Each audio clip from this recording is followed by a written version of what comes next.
Tundra type of climate क्या होता है, टैगा क्लाइमेट क्या होता है, स्टीप क्लाइमेट किसे कहते हैं, टेम्परेट ग्रासलैंड्स क्या होते हैं। तो ये टर्म्स आपने कभी ना कभी सुनी होंगी अगर आप गवर्नमेंट एग्जाम्स के लिए प्रिपेयर करते हैं, वर्ल्ड ज्योग्राफी प्रिपरेशन कर रहे हैं, लेकिन हमें समझ में नहीं आता कि एक्चुअल में इनका मीनिंग क्या होता है। तो वही मीनिंग हम आज की वीडियो में जानेंगे। आज हम world geography one liner series के अंडर पढ़ेंगे क्लाइमेट, एंड मेनली हम इसमें डिस्कस करेंगे climatic regions of the world, यानी पूरी दुनिया में जगह जगह पे क्लाइमेट कैसा है वो हम पढ़ेंगे।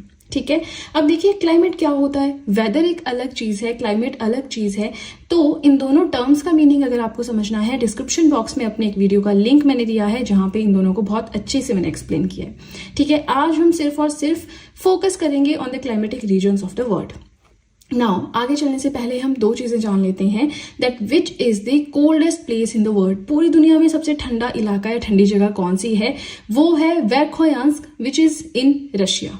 फिर है wettest place in the world, वो है मौसिनराम, मेघालय, इंडिया में। तो ये तो हमने पढ़ा ही है स्कूल टाइम से, है ना। अब आता है climatic regions of the world. पूरी दुनिया में क्लाइमेट को हम किस किस तरह से डिवाइड कर सकते हैं वो हम पढ़ेंगे। तो सबसे पहले हम बात करते हैं इक्वेटोरियल क्लाइमेटिक रीजन।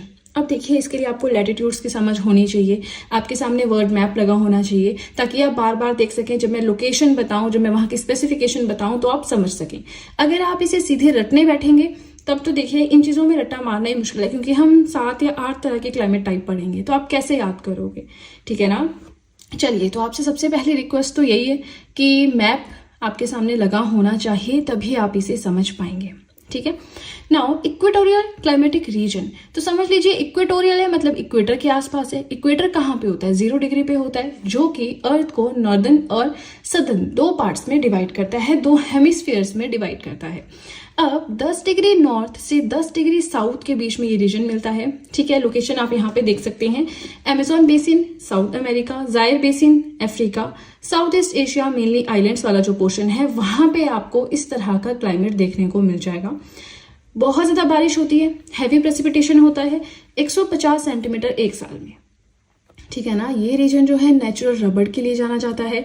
यहाँ पे सुबह के समय बिल्कुल ब्राइट साफ मौसम होता है, धूप निकलती है, सनी होता है वेदर। शाम के टाइम रेनफॉल होती है। ठीक है, तो आपको ये लोकेशन से याद रखनी है। कई बार क्वेश्चन आ जाता है कि जायर बेसिन अफ्रीका में किस तरह का क्लाइमेट वहां पे पाया जाता है, तो आपको पता होना चाहिए। ठीक है। Now second type of climate जो हम डिस्कस करेंगे, दैट इज सवाना और सूडान क्लाइमेट। 10 से 20 डिग्री नॉर्थ एंड साउथ में ये पाया जाता है। It is confined within the tropics, यानी जो ट्रॉपिकल रीजन है, tropic of Cancer, tropic of Capricorn, वहीं तक ये सीमित है। ठीक है ना। सबसे ज्यादा ये अच्छे से डेवलप्ड है सूडान में, इसलिए इसे सूडान क्लाइमेट भी कहते हैं, जो कि मेनली ड्राई होता है, वेट सीजन होता है। ठीक है। लोकेशंस आप देख सकते हैं, north and central part of Australia, कानो एंड सलिसबरी रीजन इन अफ्रीका, ये सारे आप देख सकते हैं। ठीक है। अब मैप पे देखते देखते इसे समझिए, ठीक है, तब आपको ये याद रहेगा। Now third type of climate is hot desert and mid latitude desert. अब ये क्या हो गया, डेजर्ट माने मरुस्थल वाला पार्ट इसमें आ गया, है ना। तो 20 से 30 डिग्री नॉर्थ एंड साउथ के बीच में आपको इस तरह का क्लाइमेट मिलेगा। यहाँ पे हॉट डेजर्ट्स आपको मिलेंगे, Sahara, Australia, Thar, Kalahari, Namib, Atacama. Cold desert होता है, देखिए डेजर्ट्स भी दो तरह के होते हैं, ये चीज भी मैंने आपको बताई है। एक होते हैं हॉट डेजर्ट, मतलब जो जहाँ पे रेत होती है, गर्मी बहुत होती है। एक होते हैं कोल्ड डेजर्ट, जहाँ पे हर जगह बर्फ बर्फ होती है, जो बर्फ से ढका हुआ होता है। ठीक है। तो यहाँ पे बात की है पैटागोनिया, गोबी डेजर्ट मंगोलिया में है, तो ये सारे क्या है, कोल्ड हो गए। ठीक है। फिर आता है aridity due to trade winds. अच्छा, एरिडिटी क्या होता है, सूखापन। तो जब मैंने आपको विंड्स का पढ़ाया था, ओशन करंट्स पढ़ाया था, तो मैंने आपको बताया था कि कुछ कुछ जगह पे बहुत सूखा होता है, और जहां भी डेजर्ट्स होते हैं वो विंड्स के इन्फ्लुएंस की वजह से होते हैं, है ना। वो चीज आपको देखनी होगी, आपको कहाँ पे मिलेगी। ओशन करंट्स मैंने पढ़ाया है वर्ल्ड ज्योग्राफी हैंडरिटन नोट्स की सीरीज के अंदर, वहां पे आपको मिलेगा। नाउ सबसे बड़ा डेजर्ट है सहारा, उससे बड़ा डेजर्ट है, मतलब उससे बड़ा इन सेंस की सेकंड नंबर पे सबसे बड़ा, नॉट उससे बड़ा, एग्जैक्ट रहेगा, सेकंड नंबर पे सबसे बड़ा डेजर्ट है ग्रेट ऑस्ट्रेलियन डेजर्ट, जो कि बहुत सारे डेजर्ट्स का कॉम्पिटिशन, मतलब एक तरह से ग्रुप है। ठीक है। Now fourth type of climate is tropical marine climate. 10 से 20 डिग्री नॉर्थ एंड साउथ, इस जो ये लैटिट्यूड्स हैं, यहाँ पे आपको इस तरह का क्लाइमेट मिलेगा। अब देखिए, इसका मतलब ये नहीं कि पूरा 10 से 20 डिग्री नॉर्थ एंड साउथ के बीच में यही मिलेगा, नहीं, ये इसका मतलब नहीं होता। इसका मतलब होता है कि मेनली इस रीजन में मिलेगा, ऐसा नहीं, इस रीजन में आपको और भी बहुत सारे मिलेंगे। ठीक है। नाउ कैरिबियन आइलैंड्स हैं, ईस्टर्न कोस्ट है ब्राजील का, मेडागास्कर है, इंडिया है, तो यहाँ पे हर जगह आपको क्या मिलेगा, मैरीन क्लाइमेट मिलेगा। इसे हम ट्रॉपिकल मानसून क्लाइमेट भी बोलते हैं।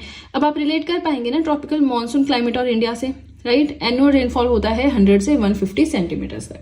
चलिए, तो मैं कोशिश कर रही हूँ फटाफट समझाऊं, क्योंकि आपको ये खुद से समझना पड़ेगा मैप देख के, है ना। अब मेरे लिए यहाँ पे पॉसिबल नहीं कि एक एक चीज मैं मैप से दिखाऊं, थोड़ा सा टफ हो जाएगा। तो आप प्लीज सामने मैप रखें और फिर उससे पढ़ें, ठीक है। तो चलिए अब सीधे चलते हैं अपने नेक्स्ट पेज की ओर। नेक्स्ट टाइप ऑफ क्लाइमेट जो हम इसके अंदर पढ़ेंगे दैट इज मेडिटेरियन क्लाइमेट। 30 से 40 डिग्री नॉर्थ और साउथ के बीच में इस तरह का क्लाइमेट मिलेगा। लोकेशंस आप देख सकते हैं, कैलिफोर्निया है, यूएसए में सेंट्रल चाइल्ड है, कोस्ट रीजन यानी कोस्टल रीजन है मेडिटेरियन सी का, एंड ऑस्ट्रेलिया है, स्विट्जरलैंड। इन जगह पे आपको मेडिटेरियन क्लाइमेट मिलेगा। It includes the climate of much of the land near the Mediterranean sea. अब इसे मेडिटेरियन क्लाइमेट क्यों बोलते हैं? क्योंकि इस तरह का क्लाइमेट मेनली जो मेडिटेरियन सी है वहां के आसपास के इलाकों में देखने को मिलता है, इसलिए इसे ये नाम दे दिया गया है। यहाँ पे गर्मियां बहुत सूखी होती हैं और बहुत ज्यादा ठंडी विंटर्स होती हैं, ठीक है। नाउ नेक्स्ट आता है टेम्परेट ग्रासलैंड्स और स्टीप क्लाइमेट। 40 से 55 डिग्री नॉर्थ एंड साउथ के बीच में मिलेगा। अब देखिए, ये जो ग्रासलैंड्स होती हैं इन्हें अलग अलग जगह पे अलग अलग नाम से जाना जाता है। जैसे कि स्टेप्स हो गए आपके यूरेशिया में, पुस्टास बोलते हैं इनको हंगरी में, मतलब इन्हीं ग्रासलैंड्स को अलग अलग नाम से जानते हैं। इन्हीं ग्रासलैंड्स को प्रेरीज बोलते हैं यूएसए में, पंपास बोलते हैं साउथ अमेरिका, अर्जेंटीना, उरुग्वे में, वेल्स बोलते हैं साउथ अफ्रीका में, डाउन्स बोलते हैं ऑस्ट्रेलिया में, एंड कैंटरबरी बोलते हैं न्यूजीलैंड में, ठीक है। Dry lands due to their position in land masses away from oceanic influences. ये सूखी लैंड्स होती हैं, ठीक है। क्यों? क्योंकि जहां पे मतलब ओशंस होते हैं उनसे बहुत दूर ये होते हैं, ठीक है। रेनफॉल 30 सेंटीमीटर के अराउंड होता है पूरे साल में। टेम्परेचर जो है 13 डिग्री सेल्सियस तक रहता है, ठीक है। अब आता है हमारा टैगा एंड टुंड्रा, जो हमें पढ़ने के लिए बहुत इंपॉर्टेंट लगता है, जहां से क्वेश्चन बनते हैं। टैगा जिसे कि साइबेरियन टाइप ऑफ क्लाइमेट भी बोलते हैं, 55 to 70 degree north and south में मिलता है। सेंट्रल यूरोप में आपको मिलेगा, मॉस्को साइबेरिया में मिलेगा, अलास्का में मिलेगा। Bitterly cold winter of long duration, बहुत टाइम तक यहाँ पे बहुत लंबे टाइम तक सर्दियां रहती हैं। And a cool brief summer, और गर्मियां जो है काफी थोड़े टाइम के लिए यहाँ पे आती हैं, ठीक है। एवरेज रेनफॉल यहाँ पे 35 से 60 सेंटीमीटर तक होता है, और मेनली आपको जो हमारा उत्तरी गोलार्ध है वहां पे मिलेगा, ठीक है। एंड लास्ट हमारा आता है टुंड्रा क्लाइमेट। तो ये 70 से 90 डिग्री नॉर्थ एंड साउथ, तो एक तरह से बोल सकते हैं कि पोल्स वाले एरिया में ये मिलता है। Arctic and on the top of the mountains, ठीक है ना। अर्थ के कोल्डेस्ट बायोम्स ये होते हैं, यहाँ पे ये स्नो कवर्ड एरियाज होते हैं। तो जो भी बर्फ से ढका हुआ इलाका है, एरियाज हैं, जगह हैं, उन्हें हम टुंड्रा क्लाइमेट के अंडर कंसीडर करते हैं, ठीक है। तो मैंने कोशिश की है कि शॉर्ट में समझाऊं और आपके नोट्स बन जाएं, फिर बार बार आप रिवाइज करेंगे तो आपको अच्छे से चीजें समझ आती रहेंगी, ठीक है।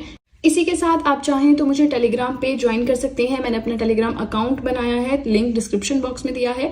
और वीडियो पसंद आए तो लाइक जरूर कीजिएगा, चैनल को जरूर सब्सक्राइब करें, बेल आइकन को प्रेस करें, सो दैट मैं जैसे कोई वीडियो अपलोड करूं सबसे पहले नोटिफिकेशन आपके पास पहुंचे।